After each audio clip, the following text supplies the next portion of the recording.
Hello, everyone. Thanks for being here. Hola a todas y todos, y bonjour tout le monde. So I won't pretend longer that I'm able to speak three languages for the whole event. So as you might have guessed, this event is in English. I'm excusing myself for my English because it's not my native tongue, but I will try to do my best to make myself understandable. Richard speaks perfectly English, so it will be easier for you to understand him. I don't know if that's perfect, but well. So first, let me go through some technical informations. Please mute yourself and turn your camera off. It's better for the connection and also for the environment, so that will make things easier.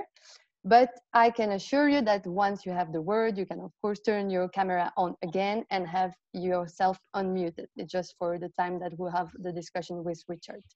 Thank you all for that. So as I mentioned, you can have question all the presentation during. So just go to the little button for the chat and put your remarks, comment, or question. It would be better if you can ask them in English, but if you don't feel comfortable and you don't want to express yourself in that language, don't hesitate to put them in French or Spanish, and we will translate them afterwards. It won't be a professional translation, but we'll manage to get your words to it. Short introduction. So my name is Rebecca Thissen. Thanks everyone for being here. I am Policy Officer for Climate Justice and Sustainable Development for CNCD 1111.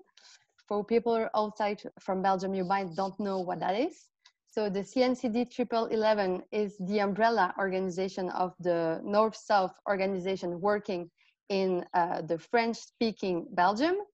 As you might know or not, we are a really, really tiny country, especially comparing to Peru, but we have 3 official languages, so that's why I'm emphasizing this. Organization have 3 main missions. The first one is to raise awareness, so to educate, to inform, to mobilize different publics to the international challenges and of what is international solidarity. The second goal is to influence. So we are actively advocating our decision makers on the Belgian level, but also on the European level to make our recommendation true.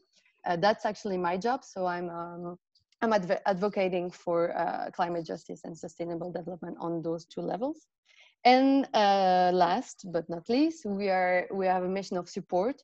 We are actively supporting our partners from the South and bring their voice and demands to the national debate in Belgium. So that's what we are doing here, and that's why we are here. But maybe a bit more context of why this event today. So we were thinking with my colleagues that will be really interesting to make the link with the current crisis, the current health crisis, and the climate crisis. But it will be also very interesting to know the opinion about it from our partners and really have a point of view from outside Belgium. First, I think in those kind of crises, we always have the reflex to self-center and really be only aware of what's going on in our country or city, which is totally normal. But it's really important too to have a broader view of what's going on, because as you all know, this crisis is a global crisis, and we need to treat it as a global crisis with a global response. So it's important, we believe, to have a broader view and broader understanding of the situation. So that's why we're really happy to have Richard today to explain us the reality and the context of Peru. The second thought about that brought us to this webinar was, as I said, making the link with the other crises that are also really threatening our world. As you know, the current pandemic is the top priority. It's totally normal. We have to save life, we have to stop the virus, and we have to help the people that are in the front line. But we also have to take a step further and think already about the next steps and how we will build back better after this crisis. As you might know, we are probably, but it's quite sure, facing a recession, a huge recession that might lead to a depression, actually, that could be as serious as the one in the 30s. That means that lot of money will be injected in a lot of sectors in order to save the economy. And that's actually what we need to turn into an opportunity to change profoundly the system. So that's what we believe at CNCD, but also with a lot of other organizations. And I'm sure that it's really useful and actually needed to build a broader narrative and a global narrative to take this opportunity to make real changes. So again, that's why I think it's really important to have this discussion, not only in Belgium, but internationally. Okay, so that was the introduction to explain you why you're here today.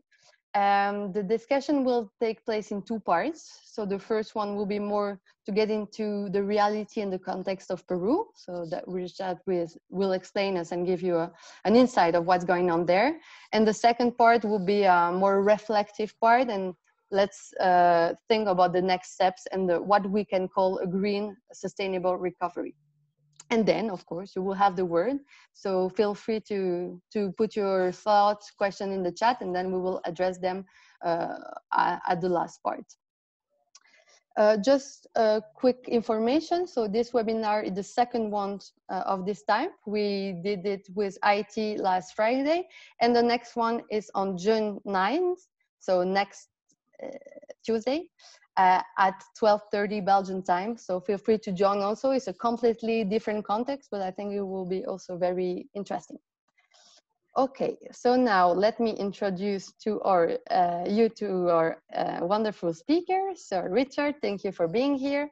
You are a lawyer from Pontificia Universidad Católica del Perú, where you also teaches law and investigative methodology. Currently, you are working as a coordinator of climate ambition in MOCCIC, which is the Movimiento Frente de Cambio Climático. Sorry for my Spanish. And you have also wrote many papers and investigation around climate change and indigenous people. So I think you will give a really good insight of what's going on and related to climate change as well in Peru. So you work for MOCCIC. MOCCIC is a partner organization of CNCD 1111, and it's a platform of Peruvian civil society made up with social organization, NGO, religious institutions, schools, citizens collective, activists, and many more. So a really broad coalition of actors. And if I'm correct, you exist since 2009, and today is your anniversary. Congratulations. Yes, 11 years. 11 years. Congratulations, and thank you for being here in that special day. I didn't bring any cake, I'm sorry, but thank you for being here anyway. So let's dig into the subject. So I will start with the discussion and the first part about the current situation. But maybe before talking specifically about the pandemic, I will ask you if you can give a brief background on the context, maybe specifically on the political context in Peru. Yes, thank you, Rebecca. Thank you very much, everybody, for everybody being here. I'm Richard, and I am pleased to be here. In Peru, we have a specific context, a very difficult context. Last year, the president of Peru closed the parliament, closed the Peruvian Congress in a constitutional way. I'm always saying that to my law students. He applied the constitution. It wasn't a coup or it wasn't an unconstitutional close of the parliament. He did it because he had a very strong opposition which was obstructing the president's measures and law changes that he was going to make. So the parliament was closed from September 2019 till April 2020. It was a very long time that we didn't have any Congress. There were new elections, parliament elections, and we chose a Congress that was going to work from May 2020 to July 2021, because next year it's the general election of Peru, now when we choose a new president and a new Congress. So we have a special context where there is a political turmoil. There are very big problems between the political parties. The citizenship is very angry because there was these discoveries. I know you heard about Odebrecht, about the corruption between the Brazilian state and some companies, and many presidents have been put in disgrace. They're in jail. One of them took his own life. No, so there are a lot of problems in the political situation in Peru. So in order to make things a little bit complicated, this pandemic, this COVID-19 appeared. So right now, the current president, Martin Vizcarra, which was the vice president who took office because the former president, Pedro Pablo Kuczynski, resigned office, is now Vizcarra living with all these things about the pandemic and all these political problems that we have. So it is a special context, and now we have this situation of the COVID. So as they said, there's a saying, no, you don't get bored in Peru. So Peru is a magical place when you don't get bored politically. So we're living with all this. Okay, thank you for this overview. So about the pandemic, can you explain us first, how are you doing? And what's the current situation in the country? What has been set up by your government? And yeah. Yeah, well, very complicated. I think the whole world is very complicated with this COVID-19. Some numbers, there are 170,000 confirmed cases of COVID-19 in Peru and 4,700 dead people. So we're always there. Those are the numbers, and we're very complicated because in Peru we don't have the necessary measures to confront this pandemic. No, we don't have enough hospitals. We don't have enough emergency units. So there are some people that cannot get a treatment. No, those are the numbers counted by the government. But we are definitely sure that there are more cases, more dead people, more sick people, etc. We are very worried because the Peruvian government, for many years, not just this administration, but every other administration, hasn't put enough money in the health sector. So the lack of hospitals is very surprising, but we don't have enough things to confront this pandemic. So this situation got worse because a few weeks ago, the president said that the curve was going to go down, but it didn't go down. We have more cases now. And nevertheless, the government opened the business. Now it has started a 4-phase strategy that whole business are going to open. So it's like a paradox. No, more people are dying, but more people are going out. But that more people are going out, it has an explanation that I'm going to give you later in this conversation, because it's not that simple in Peru, at least. I don't know if in your countries, it's not that simple that we can say, hey, let's stay home. Because in Peru, people cannot stay home, and there are a lot of reasons why that. Yes, of course. Maybe just a quick question about your organization. How does the pandemic impact your work and the way you can do your activism and climate action and so on? Well, MOCCIC has this strategy to work with activists, with young activists and activists around Peru. Now we have this base in Lima. We're based in Lima, the capital of Peru, but we go to all other regions in the Amazon, for example, to work with indigenous people, with local activists from those indigenous people, etc. Of course, right now we are at quarantine, we cannot travel, and we are not going to be able to travel for many months, maybe. Just right now, we are discussing our own strategy to work in Peru, and we have reached an agreement that we cannot make events in other regions other side than Peru for this year. So in 2020, MOCCIC is not going to travel. And that's very complicated because yes, we have webinars, we have meetings, but in Peru, for example, there's a very important problem with the internet connection. There are many regions that doesn't have internet connections, or for example, it has very poor internet connections. And in indigenous communities, for instance, there's no internet in some of them. No, there may be 1 or 2 people with cell phones with low internet connection, but most of them doesn't have this internet connection. So it's impossible really to make webinars with them, to hear their voices. And we're built on their voices. We work with their voices. No, we don't like to just make opinions or arguments from ourselves. We need to hear their voices, and that's very difficult. Another problem, of course, is that they are dying. So that COVID-19 has taken its time, but finally it reaches the Andean zone and the Amazon zone. You were talking about the fact that lockdown is, if not really difficult, almost impossible in Peru. Can you explain us a bit why? Yes. In Peru, we have a very important problem with informal jobs. Many Mm-hmm. of the people here, I would dare to say that more than half of population have informal jobs. They sell in the street things. They have informal business. There are a lot of issues with that, corruption, etc.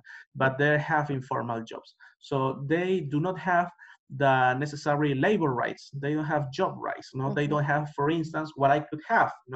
That I cannot be expelled from my job. I can work from home. I have an office job, but people doesn't have that opportunity. They have to go out to the streets and sell. There are many people, businessmen, businesswomen, who lost its goods, the things that they were going to sell, because they were shut down. So they weren't able to sell their things. I don't know, Mm-hmm. things for school, for instance. We are having the school from home, as many of your countries, but the children that are learning from us from home, they don't have the necessity to buy outfits or new books or new pencils. So there are people that are losing with that. They are not able to sell that. So if I cannot sell in the streets, I die of hunger. I don't have Mm-hmm. anything to eat, so I need to go out. I think people waited 2 months, 2 months already, 2 months, 8 weeks, but they couldn't wait anymore. Right now, Mm-hmm. today, we are, I don't know how to say this, celebrating, I don't know, not only MOCCIC's anniversary, by the 80 date of quarantine. So we are having a very big issue with how the government is processing all this, because the government try to make up for this situation with a special bonus and a special payment, Mm-hmm. so people can have some money, but it Mm-hmm. wasn't enough. Not everybody gets that bonus, and for that reason, people need to go to work. Mm-hmm. Okay, thank you. Very clear. You mentioned also before you work with indigenous people in the Amazon region. Maybe you can explain us a bit the impact of the pandemic and the current situation on these people precisely. Yes, first of all, there was a negligence from the Peruvian government. Just in the, I don't know how to say this, 9 or 10 weeks after the quarantine, the lockdown was declared by the government, there was a law about the indigenous people in the COVID-19 situation. We have to wait 9 weeks, 10 weeks to get this law. And this law that was originally created by the government, by the executive government, it's very poor. It doesn't have enough details of how was going to be this articulation between indigenous people and the government, because we're not talking just about, I don't know, a neighborhood in the city that the government shut down and give some food in bags. No, we're talking about communities, indigenous communities, that has jurisdiction in their territories. By Peruvian constitution, the indigenous people have jurisdiction in their territories, administration, Mm-hmm. their own system of justice, and that's of course backed by the convention of the ILO. And there was a necessity to address this situation. As I was saying to you before this webinar started, the official information in Peru is Mm-hmm. just given in Spanish. It's not given Mm-hmm. in any foreign language, for instance, but it's not given, and that's a sin really, it's not given in any indigenous language. We have in Peru 52 indigenous people, and there is no official information about how many casualties, or how just to wash their hands, or how just to articulate with with the local business to get goods, because of course there are communities, indigenous communities, which get their food by farming, by fishing, but not all of them. There are Mm-hmm. many communities that need to go to buy their things. Mm-hmm. So there being a lot of issues, and of course there are the numbers. We don't have official numbers, but we have a special network, a special Pan-Amazon network that Mm-hmm. have some numbers and some projections, and it says that there are 500 dead indigenous in this COVID-19 situation, and 10,000 confirmed cases in the Amazon regions of Peru. So it is a very delicate situation, Mm-hmm. because if here in Lima we don't have enough clinics, enough hospitals, or enough medicine, in the Amazon regions we have none. No, Yeah. no, it's not that we don't have enough. There are Mhm. non-medicines, there are non-doctors. No, in some communities, in some indigenous communities, for example, if you want to get into labor, you have to. If you're pregnant, you need to travel 8 hours, by boat in order to get to the capital of the region. So Okay. that's the situation, and that's very critical. Okay. Thank you. We'll get back to the pandemic and its impact a bit later, but now I will ask you more precisely the impact of climate change. Can you explain us a bit what's going on in Peru, as we know is one of the most heated country in the world with all the impacts and climate consequences? And what are the modalities of adaptation and resilience that are set up in Peru? In a few words, because we will talk about this later, but just to have an idea. Yeah. Well, Peru just has the 0.2 total amount, world amount of, of gases, but we have the Amazon here. No, we have a very important lung of the world, as you could say it, and we need to take measures into action. Technically, we have a very good advance with the law of climate change. In 2018, we have this law of climate change, which is a very good law. We have its regulation the following year in 2019. There is a Ministry of Environment. And on the paper, as I said, we have a lot of measures, but taking into reality, we face a challenge. I think a challenge with two phases. First of all, the private sector does not collaborate with the government because, as we could see in these pandemic times, the private sector has a very big microphone and technically condition the government to, for instance, open the business. No, we are talking about almost 5,000 dead people in Peru. The curve is not going down, but we are also talking about, as we speak right now, that soccer, for instance, or football is going to open, that we are going to open local businesses, big malls, etc. So there is a contradiction. And the second phase of challenge is that we don't have enough money, or as I like to say it, we don't redirect the money into the right things to do. There is a low investment in environment. There's a high investment, of course, in construction, roads, in the Amazon, and of course, the usual suspects, mining and oil and gas. All right, and to jump to the next question, because it's quite linked, how do you feel that the pandemic has an impact on the climate and environmental policies that are in place? I'm asking this because maybe to give a context, we realize that in many places, United States, of course, but also in Europe, many lobbies, many companies, even states were trying to eliminate or at least weaken some legislation or objective. So it's quite, frightening. And I also read that there are a huge pressure, but you also mentioned them. They have a big microphone from the extractive sectors that are trying to increase their space, and they work during the pandemic because the intention is focused on the health crisis. And so they are putting pressure on the Amazon and its people and so on. So I will be interested to hear about your opinion on that case. Yeah, I think we were supposed to rethink our ways of life. We were shut down, we were in a lockdown, and we could see, for instance, in Chile, you could see condors, or in Lima, in the capital of Lima, you could see foxes, and foxes are not supposed to be in the capital. So it was like a sign that the nature was breathing. When we were shut down, the nature was living its own way. So we were to rethink our model of development.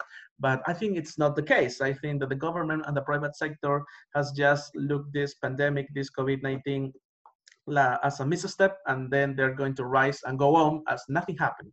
And that's very critical. An example, for instance, there was this law, this legislative decree, that is the law that is generated by the executive government, by President Vizcarra and his cabinet. And there was this legislative decree, this law 1,500, that was the number. And this law, this special law, determined that, for instance, all the permits, all the administration permits of mining, of oil, of gas, were going to be postponed 1 year. So they are going to remain cool.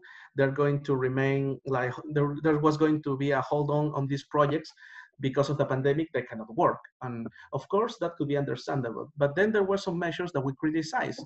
For instance, they are going to work with the local communication of the communities in the citizen participation. They are going to redirect this citizen participation in technological ways. No? For instance, they are going to conduct these meetings of citizen participation by internet or by computers. And there's a criticism there because not all the communities have internet or computers. We are, as I was saying early on this webinar. So there's going to be a communication problem. And another measure that has been criticized is, for example, that they are closing all the reports of field work. No, field work is important because you have the sociologists, the anthropologists go to these communities and see firsthand the impacts, of the project, impact in the nature, in the relationship of the people, which are very strong impacts.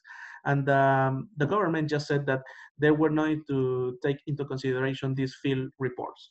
So that's a very strong message from the government that is saying, no, you enterprises and mining companies, you could still do your job, no? And the price is going to be paid by the environment and by the indigenous communities, no? And that's very surprising, technically, because, for instance, one of the main local points of contagious was the mining company. No, we have almost like 300 cases of mining workers reported. Not reported, but I don't know if that's the real number, but they were reported. 300 people with COVID-19 working in the mining field, and we are now having the reopening of this mining company. So there's a lot of contradiction in the political government about this topic.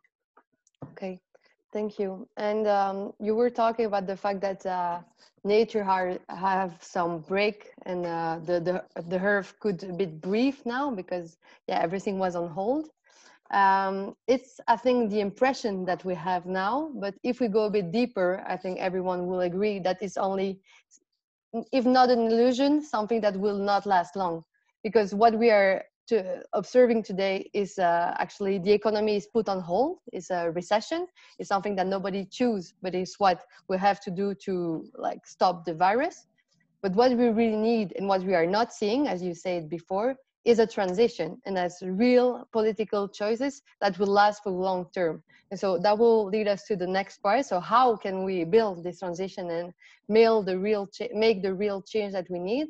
Because I think now, as you mentioned also before, we are really in a period of everybody has the time to think, but also government, most of them are just ready to jump back to the way they were and just save the economy, but not putting it into question and not building it differently. So that's really a worry that we have. So some were optimistic at the beginning of the crisis and saying, okay, look, everything is better. Planes are not flying anymore. The roads are clear. Nature is getting its right back and so on. But I think we really need to be careful on that, because it's maybe illusion is a too strong word, but it's really not something that will last, because as soon as the economy will restart, the problem will come with that. So it's important to be careful. And so that makes the link with the next step. So the link between the two crises, climate change and the health crisis.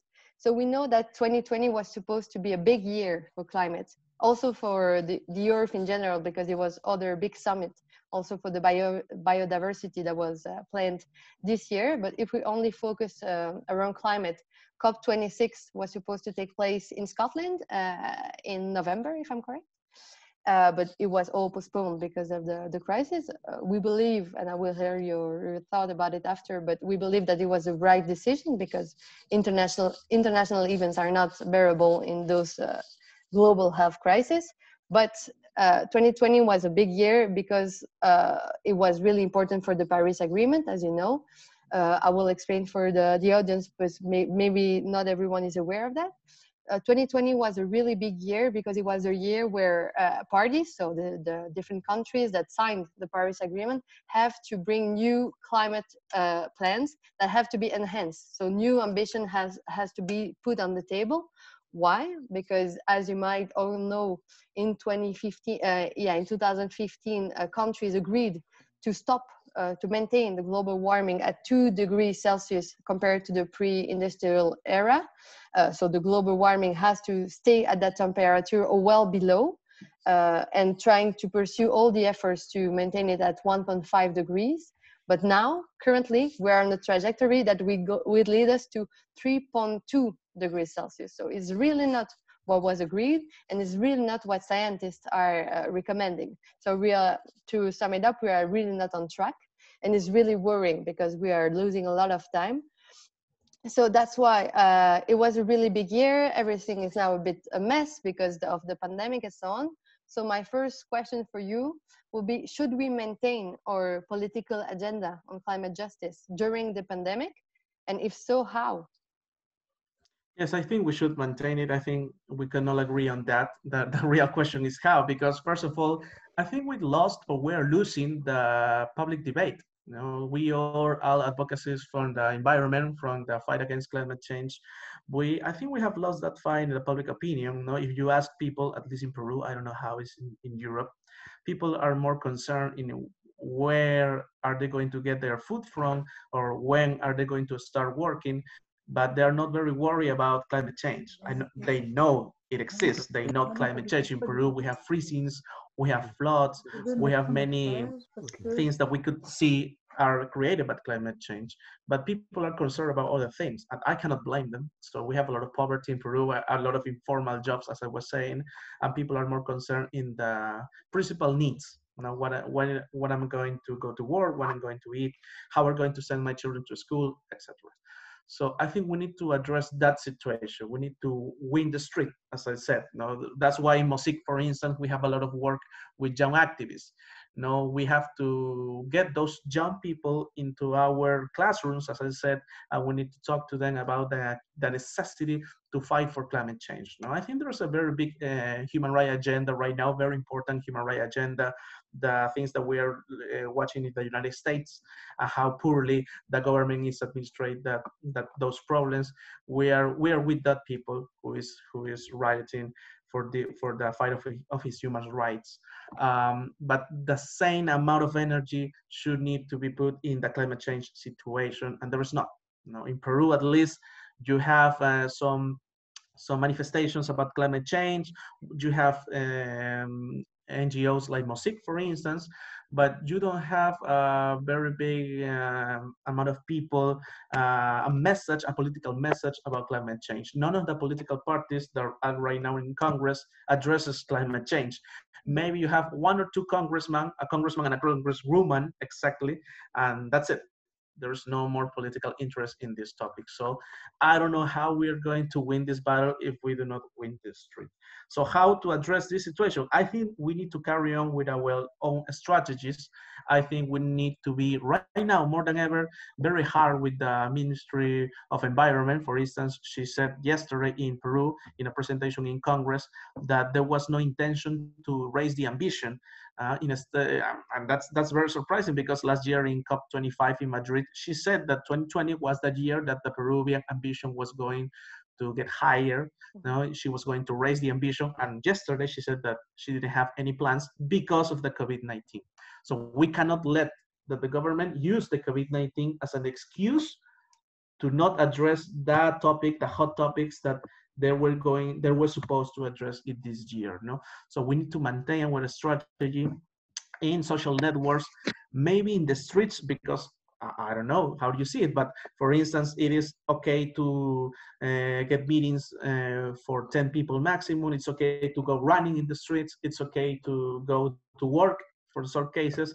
How cannot be okay to, for instance, has a manifestation with 2 or 3 meters of distance between people in front of the ministry, to set the Ministry of Environment, we are still caring about the environmental change. Because right now, our main, our main stakeholders, the indigenous people, are shut down, technically shut down, but they also has limited space to raise their voices. The indigenous people in Peru are concerned about not dying. So we cannot expect to them fight the climate change fight right now. They are worried about their health, about their lives, and they're not concerned right now in, for instance, the new climate change law in Peru.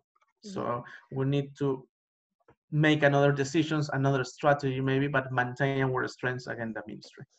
And are you also thinking to make connection and collaboration with other movements that have other asks and like other concerns than climate change? But in general, like if we're concerned about the system itself and criticizing the way it works, the way it raises inequalities, the way it doesn't respect the planetary boundaries and so on, are you building with MOCCIC and other organizations something that like could concern everyone and have like a set of recommendations that are common? I'm asking this because we did this last year in Belgium just before the election. It was not only about climate, not only about fair fiscality, not only about social protection. It was like a whole package that because we just want a fair and sustainable government. That's why we're all asking.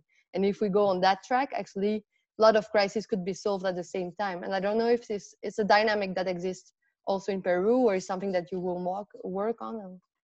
I think it's the natural response, the natural process that in a year before election, everything is politics right now. And this pandemic of COVID-19 has to translate into a political change. But in Peru, it's difficult because the political parties, for instance, they have been appointed as the bad guys. And we don't lack reasons for not saying that. They are the bad guys. They are corrupt. Their leaders are in jail. But we need to create a new wave of politics, a new way to make politics, to get into office, for instance, by the young people. But I don't know if we are ready for that change in Peru. The elections is going to be next April. We have less than a year technically, so I don't know if we have time. I think we're running out of time, and I think MOCCIC is ready to open and is opening a debate about climate change. But I agree with you. I think that we need to tie these topics to other topics. For instance, in Peru right now, there's no conversation about climate change. The conversation is about health and how in Peru, for instance, we don't have enough hospitals, but what we do have are private clinics. And those private clinics, in order to give you medicines, to give you a bed and a room to stay while you are recovering from the COVID-19, they charge you. And they could charge you a lot, like 50 or 80,000 soles. And that's a lot of money. That's a lot of money that we don't have.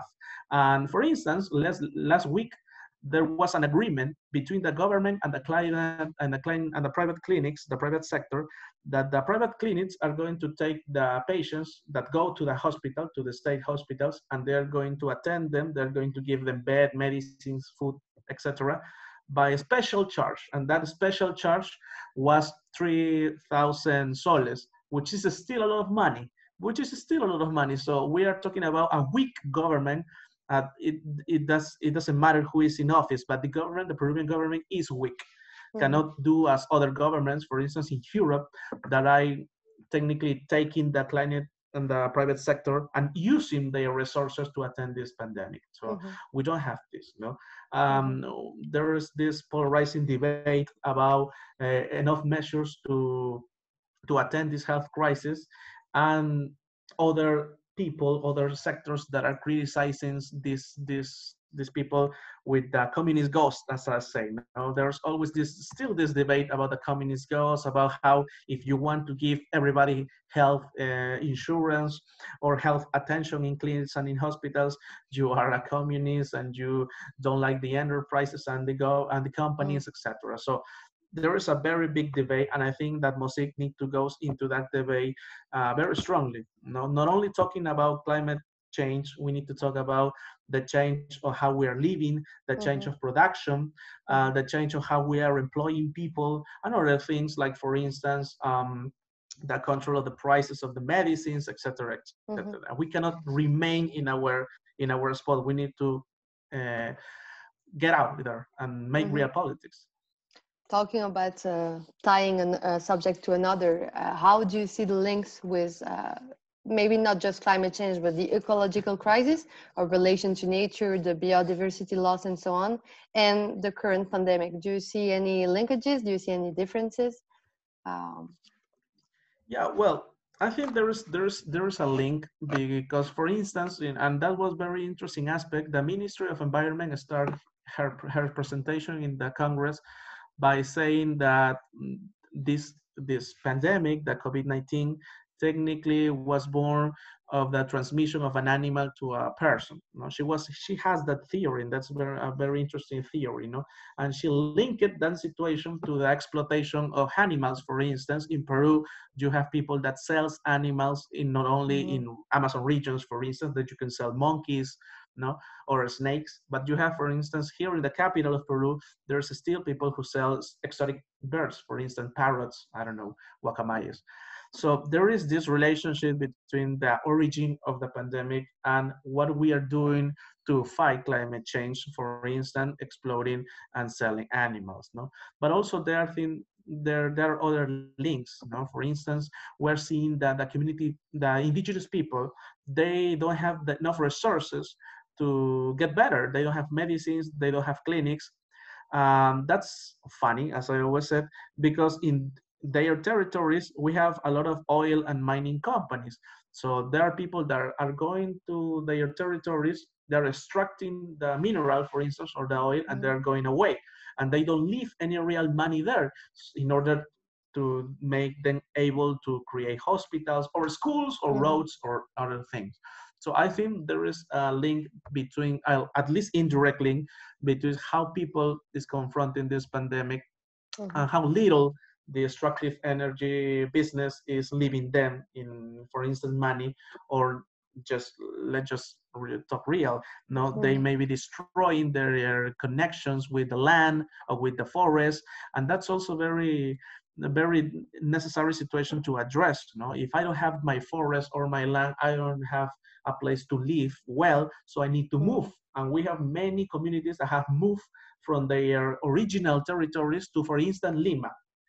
And with this pandemic started in Peru around March, many of the indigenous people who were living in Lima tried to return home, trying to return. And there were many people who are returning from Lima to their original territories by foot, because there is no means of transportation. There are no buses, cars, etc. So we have people that are walking from Lima to their regions, like, I don't know, 1 week travel by foot.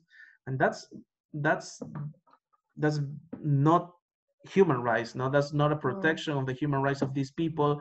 And we have these people that are literally wandering, literally walking through a whole country, and they don't have the resources to get there. And another situation, and I finish with this, they are walking from Lima to their original territories. And what are they bringing to their original territories? The disease. In Lima is the main city with the highest rates of contagion, and they are bringing the COVID-19 to their communities. There's going to be a very big amount of indigenous people killed by the COVID-19 because relatives or friends are transmitting that from Lima to their territories, and it's very terrible. Okay, thank you. Very interesting and worrying as well. Okay, going a bit further into the question. So you were saying that you see your government as weak, but also that we need a real systemic change, and that in this moment is really political in Peru because of the next election. So right now, do you see already that the government is addressing the next steps and the recovery? And if yes, would this recovery be green and sustainable? Do you already see some lines of the politician there, or is not yet the subject? I think the government is interested in reopening business. As you know, there are these four stages strategy when business are going to open. In the third stage, for instance, we are going to open the airplanes and the travels within our country. In the fourth stage, we're opening tourism. So we're going to have tourism again in Peru. That could be nice, but I don't know if— When would that be? It's technically the fourth stage is in last August or September. From August to September, that's going. We are currently in the second stage when we can open, for instance, offices, or restaurants, or I don't know. But it's very critical that we are considering all these phases and how to open business, but we are not taking measures about the indigenous people or the health issues. No, we are not seeing clearly how the government is going to improve our health system. And that's very critical because we don't only have the COVID-19, we have other diseases. We have many tropical diseases that are mortal as well, that many communities don't have hospitals, or if they have hospitals, they don't have enough medicines or vaccines, to combat these diseases, these tropical diseases. People are dying all the time, not always in 2020, and they're dying from many other things that the government is not addressing. Right now we are starting winter in Peru. We just started winter, and in winter there are many places, especially in the Andean community, in the south of Peru, where we have freezings, and those freezings kill people and kill children, and that's the usual way in Peru. It happened a whole year. Right now we are in shutdown because of the COVID-19, because it's a worldwide situation. But all years we have people that are dying from these other things. So we don't see clearly, at least from my perspective, how the government is addressing all that. How much of the public budget is going to the health sector? And we were hoping that this government, especially this government, because this government rises because it has a very clear confrontation with the corrupt political parties. But it doesn't have the same energy or strategy in the human rights departments, because I'm not talking about health only. I'm talking about, for instance, education, and how much of the budget goes into education. So we are not seeing it clear, this strategy from the government. Okay. So in an imaginary word for now, what would be your ask for a green and fair recovery? Because I asked, there are a lot of inequalities, there are not enough money for health system, there are a lot of corruption, and not enough ambition for climate change. So if you have like 3-4 main asks to change, or try to ask your government to change the way it works for now, what would it be? In MOCCIC, we have one like motto, like mantra, that raising ambition is not enough. We have been working in COP25. Now we're going to be doing the same thing next year, I suppose, in COP26, about raising ambition. But that's not enough. Because you see, the raise of ambition it could be a number. I'm not talking bad about the NDCs, but they're finally a number: 30%, 35%, 50%, as United Nations says. But it's not enough, because we need to take internally in our own countries to make mitigation measures in order to get to those numbers. It's not enough that I go as Peru and present and I said 2020 I raised my ambition from 30% to 35%. No, I want to see your mitigation measures. Those mitigation measures that you already selected in 2018. Peru identified 62 mitigation measures to get to that 30% commitment of their NDCs. But are you implementing those 62 mitigation measures? We don't have that information in Peru. How much money are you putting into this 62 mitigation measure? How is your investment? I'm not talking about only the environment, the Ministry of Environment. I'm talking about the Ministry of Energy, for instance, on the Ministry of Commerce, or the Ministry of Transportation. So how much money are you putting into these mitigation measures? That's how we're going to make the change, not only by raising our ambition or saying that I want to reach that number by that year. So we need to see concrete things. I would like to see concrete things, and I think we're very far away from that concrete things. I think that the politicians are not interested in these topics. The government is not interested in these topics. I always criticize the Ministry of Environment, but the Ministry of Environment is very weak. You have this cabinet where the Ministry of Economy and the Ministry of Energy are in the main ministries, and we need to address that situation. How little do we care about the environment or culture, for instance, and how much we are caring about mining or about transportation, and how much damage those sectors make. So if I had one wish, one environmental wish, would be that about mitigation measures. Okay.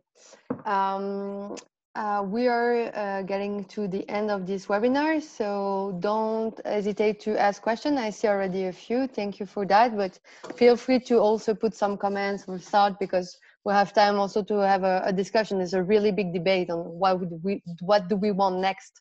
So it's interesting to hear other people's voice too.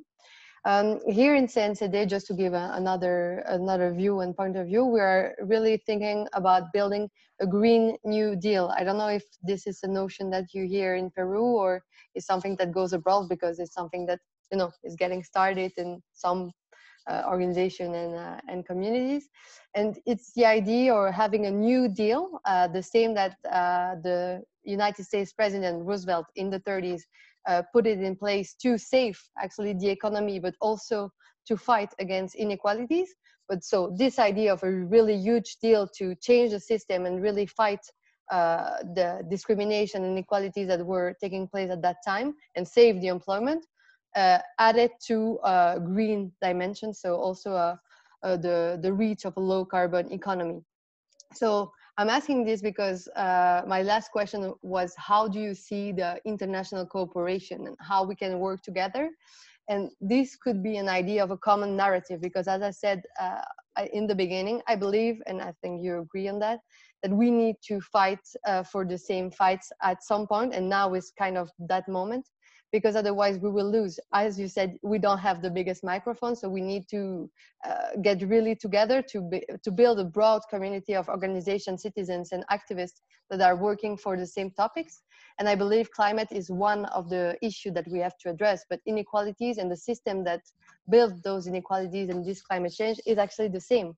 It's just a fact that we are trying to build a growth, an unlimited growth in a limited boundaries, in the planetary boundaries. So it's something that won't last and cannot last because it's creating too many damages. So what's your point of view of having maybe a broader narrative and a broader recommendation? And how do you see the cooperation between North and South, or just internationally speaking?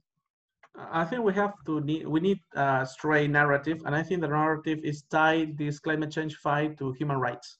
Mm-hmm. If the climate change is rising, if the climate change is getting worse, alongside we are losing the fight for human rights. We are seeing how they are violating our human rights. You know, if there is more climate change, there are more floods, more dryouts, more freezings, and people are losing their homes, their territories, their food, and their lives. Many people die because of climate change. So we need to talk about a human right war. And I think that's inside the narrative, the current narrative of human right fights. I don't know how you see it, but from Peru, there's an important, there are two sectors in the public opinion, but there is the one public opinion sector that sees amazed how we are still talking about discrimination, for instance. You know, how in United States, Spain, Italy, England, we have governments or political parties that are affiliated to the right wing, for instance, that are openly discriminate gay people or immigrants or minorities, women. That's incredible. I don't know how we get to that situation, but we still have those people in our offices. So I think the fight right now is for the human rights, you know, for equality, for equal opportunities for everybody, to open the borders, for instance. I think we need to tie the climate change fight to that, because if we do not tie that to, if we do not tie the climate change fight to that fight, first of all, we are losing the very little microphones that we have. We have little microphones, and the little microphones goes to those people with reason. Of course, I don't know how you see the United States right now, but that's science fiction. That's George Orwell's work, and that's the job of the president who is currently in the office. But we need to tie that our fight to them, and we need to address this thing not as climate change, because climate change, as we see it, is something else. I think it's the damage to the earth. And I love earth. I think you love earth, but earth is not a human. We need to see this with a human face. I don't want to see any other poster or ad about climate change with the earth dying. I think that's important, but we need to address the thing as people who is dying, indigenous people who are losing their homes, their fish, their food in the forest, their animals. I want to see that. And I think the strategy, the narrative should be that we are hurting people, we're damaging people, we are putting faces. For instance, and with that, I finish my statement. When we talk about the Amazon in Peru, we always talk about the Amazon, the forest, the rivers, the mountains. We do not talk about people. So it seems that the forest is a magical place when unicorns lives, you know, where goblins lives. But we're finding people there. People that are living and fighting many years for their rights. So I think we need to change that narrative. It's what MOCCIC is trying to do in the last couple of years. Thank you. This is a really interesting conclusion. Linking social justice to climate justice is really key. You're right. I think we still have time to address question. So, okay, I can take the first one from ou Véronique, tu veux le faire? Oh, I have it in front of me. Okay, yeah. I have the first question is about how do you expect the pandemic can the influence of the national government against the illegal mining in the case with the increasing of the gold price at this time, and how do you think the pandemic will influence your government? I suggest the person that wrote, Elizabeth, in this case, maybe turn your camera on and ask you questions, so we have some social context. Hello, everyone. Hello. My question was about so Madre de Dios, which is one of the regions where there's a lot of deforestation. And I'm wondering what you think about the national government's response to miners, because in 2019 there has been the Plan Mercurio, where the government sent the military to try to take back control over the situation that was causing too much deforestation, so mainly illegal mining. And I have heard now that mining is starting to happen a lot again because of, I don't know if it's directly linked to the gold prices globally rising because of economic crisis, or just because the military isn't busy controlling the situation anymore. But I'm wondering what you think is going to happen now with this crisis around the topic of gold mining in the Amazon. Yeah, I think we can address this problem, and thank you for the question. We can address this problem with two answers. No, first of all, the response of the government. That answer from the government is, I think, wrong because it's based in the military force. No, you send militaries to bomb the communities where they're extracting these mining resources, to arrest people, and that's fine, but we are not going high in the ladder. No, there are some people higher places who are buying this gold. No, you don't have to extract gold if there is not a demand for the gold. Somebody is buying this gold. So are we going against the people who is buying this gold? The same with forests, no, with deforestation. No, the government arrests the people who are cutting down the trees, but are we arresting the people or the enterprises or the companies who uses this wood to make furniture that sells in the capital, for instance? No, there is no a real change of work. No, we are arresting the weaker people. No, we are arresting the people who are working with their hands to extract that resources. And in many cases, those people are the indigenous people. The indigenous people are the ones that many times are extracting the gold in informal mining, for instance. So you have a conflict there, because to fight against mining companies, you usually have one specific ally, and that's the indigenous people. Not the indigenous people and the NGOs, for instance, fight against the big oil or the big mining company. But in the cases of informal mining, it's the same indigenous people who are doing this. And why are they doing this? And that's the second phase of my answer, because they don't have another chance. No, they don't have another choice. They don't have another line of work. No, there is not enough that situation when you can fish and sell your fish to get money is not going on well right now. So you need to have another resource of money, of funding, and that other resource of money of funding is the illegal mining, is, for instance, the drug business. We are seeing, and that's very critical, in many Amazon regions, the increase of the drug business, of people who are creating the drugs, no, the flowers, I don't know, the plants to make the drugs, no, and to sell them and convert them into drugs and sell them to other cities or countries. So that's a very difficult situation. The government is not addressing that. The government takes the easiest strategy. You know, let's go bomb that city. Let's go send a military here, but they are not arresting the powerful guys, and they are not addressing the real situation, but giving education and job opportunities to those communities. They want jobs. No, they need those jobs. The indigenous people in the form of their youth, no, the young indigenous people, they want their jobs. No, it's changing their way of living, of thinking, and they need other jobs, and they don't have any more opportunity, so they have to go into this business. So the government is just, as I said, punching the button of the military, and that's not good. In this context of the COVID-19 is worse because people need more than ever money and things to do. And of course, there is going to be another growth of illegal mining, for instance, and of course, the government doesn't have a strategy to confront this. Thank you for the so answer. much. Very interesting. Elizabeth, do you want to add something or react? No, I don't have anything to add. I think it was very interesting. Thanks a lot. You. Thank you. Next question from our colleague Stefan. Do you want me to read the question or you want to ask it yourself? Puede ser en español. No, you can read it. Okay. Nothing I don't have to say more than the question. Okay. How is the capacity of MOCCIC to make alliance with other organization sector in Peru or with other networks in Latin America to be stronger together? I'm also interested in that question. Yeah, to make alliance with others. I think we have a very good opportunity here. Everybody's working from home and everybody's working in the necessity to change our way of living and producing things. No? Currently, as MOCCIC, we are the coordinators of the NDC groups in CAN International, the Climate Action Network Latin America.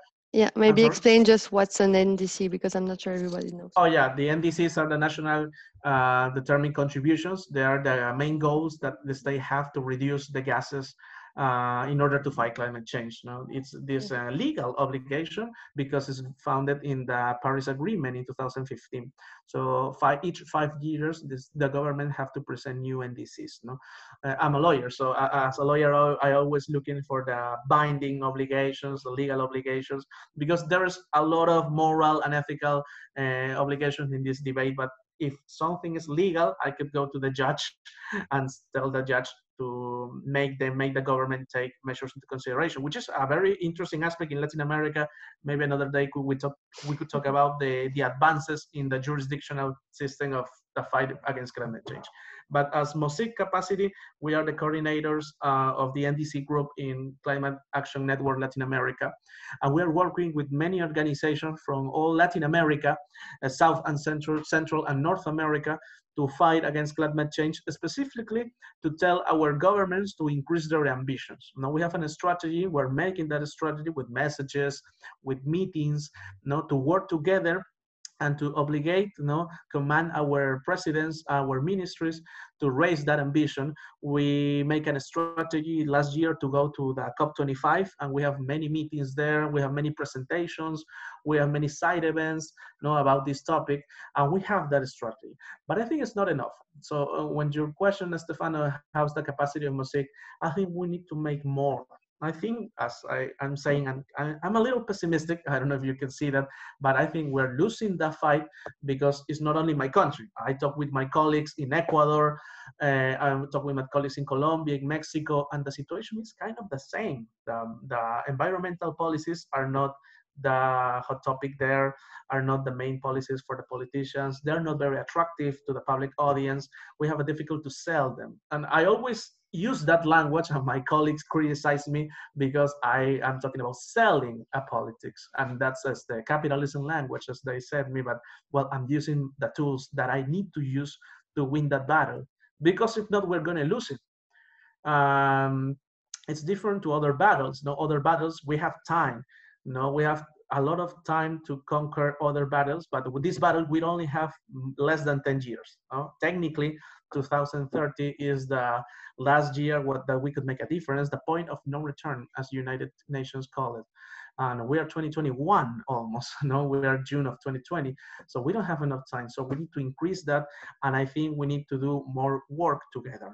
I have this coordination of the CAN Latin America group, but I think, for instance, we need to make this like a more global unity, a more global entity, and we need to raise our voices. For example, with the COP26, I think we need to demand another kind of events. Meanwhile, we cannot stay just cool and wait till November 21 and meet us all in Scotland and just try to sell firms some papers, signatures on papers, and participate in society events, because that's kind of the mechanics of the COP. And I was talking to Rebecca last year about this.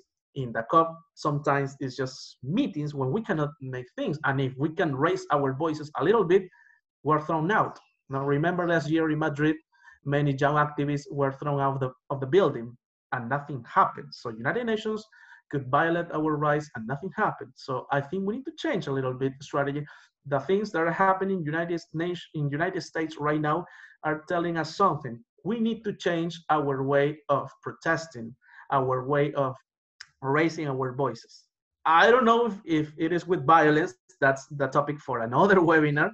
I think it could be, because I'm a lawyer and I could justify legally that you could, for instance, throw a bottle of Molotov, but that's another discussion. I don't want to get myself into trouble, but I think we need to change our strategy. This strategy of COPs and webinars and meetings and signature papers is not enough, because it demonstrates that it's very weak. Why is it weak? And with it, I shut up. It's weak because many of these things are not legally binding. The NDCs are one of the few things that are legally binding, and there are no more. And we have a very big problem with that. We have many human rights treaties about equality, about, for instance, women's rights. We have a human rights the treaty about women's rights worldwide, United Nations. We have one in Latin America. And we don't have human rights treaties about climate change, because let me tell you, the Paris Agreement is very weak. And we could talk in another discussion about the Paris Agreement. Yeah, it's all based on political will, and it's clearly something that is lacking. It's also interesting that maybe it's not my time to speak now, but it just makes me think that we can see when there is political will, specifically now for the health crisis, there are things happening. There are a lot of money put on the table. There are a lot of measures, strong measures that are taken. But when we are waiting with the Paris Agreement for political will to fight climate change, we can wait long. And you're right, I think I can agree. We need to change a way to put pressure. But the question of Stefan, and I will link that to the second question, was also, I believe, to also look to other sectors, maybe not only people that are working daily on climate change and on this crisis, but maybe other actors also, to make a broader community. And my colleague Coralie is asking, what about alliance with feminists and women's movement, in this idea to just widen the spectrum and not only being with climate activists, but also other actors? Yeah, I think that's our homework, no? To unite with other collectives, with other movements. For example, the women's movement in MOCCIC, we have this equality, this gender filter. No, we always have our events with men and women. We have the half of our staff are women. That's fine, but that's not enough. No, of course, that's not enough. We don't have, for instance, an analysis nor report about the impact of climate change in women. And that's shameful. We should have that, and we have seen that many organizations lack of that. That is not, of course, we're working in ages when enterprises put their Instagram with filters or with pictures of black pictures. Yesterday, for instance, a picture of a black square, and that's, like I say, I think that I find a word the other day. It was called selectivism. I'm researching about that word. I don't know if you've heard it, but it's like activism in their very first steps. It's not enough. We need to have the report about, at least a report about how the climate change impact women specifically. Another report on how impact indigenous women. That's very interesting. For instance, when we do our workshops in the Amazon, for instance, most of the people who come to our workshops are women, are the mothers of the indigenous communities. Because why? Because they are interested in the way that nature is altered, that the way that mining of oil is altering the nature of the rivers. Because if they are altered, they are not going to have enough food to feed their children. No, there's a link. And once again, the link from climate change to human rights. You affect the nature, you affect what I eat, what I put in my mouth. So women are very interesting in that. I think it's a challenge for us, and of course the challenge, as Caroline was saying, and we need to make these alliances with the women rights movement. In Peru, there is an important women rights movement. We have many NGOs about this. Now we have at least 5 or 6 who are working very much, for example, in the topics of violence against women. We're just starting with the very first steps. The numbers about women molested or the abuse of women is very high in Peru. So they are working with those cases, and that's understandable, of course. People, once again, is more interested in not getting beat, or not getting shut down by the policies by the cops, that in climate change. But the second step should be, we need to make alliances with those movements, and that's of course open to make some advances in that. I think we're late. We are late in that debate, and we need to make it right now. But for instance, and with this I finish, our activists, the majority of them are women. We're seeing that young women from universities are very interested in the topic of climate change. And that's something very interesting, because we have learned that they are articulating, that the activists are tying the climate change movement to the women rights movement. So that's very interesting. That's the thing that we do in MOCCIC. Not only we prepare them to go fight the good fight, as we said, but no, they are also complementing us. They are giving us something that we don't have. We learn from the activists, and I think that's important in our movement.